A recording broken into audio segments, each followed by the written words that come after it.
Steve Bass here, Application Engineer at Lincoln Electric. Today we're doing some welding with our Ranger 330 MPX.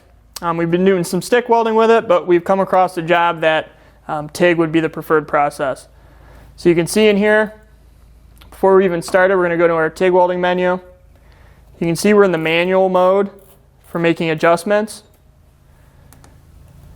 We actually have two modes, steel and stainless, where we can walk through and get the amperage we want based on our tungsten size. So you can see here we're using a 1/16, 16 gauge. It's going to remind us to be in DC negative, as we are. You can see lead wise, we're DC negative.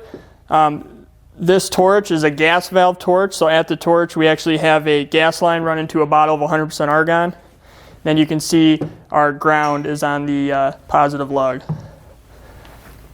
So we're where we want. Go and turn it on. All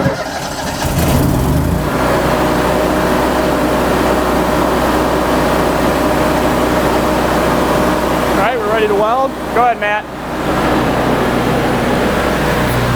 For any more questions regarding the Ranger 330 MPX and its TIG welding capabilities, go to lincolnelectric.com.